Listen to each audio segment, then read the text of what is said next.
അനുദിന വിശുദ്ധർ ഫെബ്രുവരി 11 വിശുദ്ധ ഗ്രിഗോറിയോസ് രണ്ടാമൻ മാർപ്പാപ്പ. ഒരു കുലീന റോമൻ കുടുംബത്തിൽ വിശുദ്ധ ഗ്രിഗോറിയോസ് രണ്ടാമൻ മാർപ്പാപ്പ 669 ജനിച്ചു. അദ്ദേഹം റോമിലെ ബിഷപ്പായിരുന്നു. കിഴക്കൻ സാമ്രാജ്യത്തിലെ ഐക്കണോക്ലാസ്റ്റിക് വിവാദത്തിന്റെ ഫലമായി ഇസൗറിയൻ ചക്രവർത്തിയായ ലിയോ മൂന്നാമനെ അദ്ദേഹം ധിക്കരിച്ചത് കലാപങ്ങളുടെയും ഭിന്നതകളുടെയും ഒരു നീണ്ട പരമ്പരയ്ക്ക് വഴിയൊരുക്കി. അതൊടുവിൽ മാർപ്പാപ്പമാരുടെ താൽക്കാലിക അധികാരം സ്ഥാപിക്കുന്നതിലേക്ക് നയിച്ചു. ഗ്രിഗറി രണ്ടാമൻ മാർപ്പാപ്പയെ സംബന്ധിക്കുന്ന ഒരു അത്ഭുതം 721 ടൗളൂസ് യുദ്ധത്തിൽ മുസ്ലിം സേനയ്ക്കെതിരായ വിജയവുമായി ബന്ധപ്പെട്ടിരിക്കുന്നു.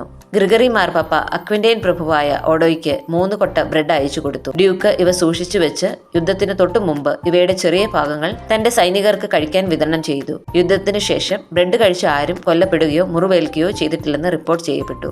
731 ആണ്ട് ഫെബ്രുവരി 11 ഗ്രിഗറി രണ്ടാമൻ മാർപ്പാപ്പ മരിച്ചു. അദ്ദേഹത്തെ സെന്റ് പീറ്റേഴ്സ് ബസിലിക്കയിൽ സംസ്കരിച്ചു. നന്ദി.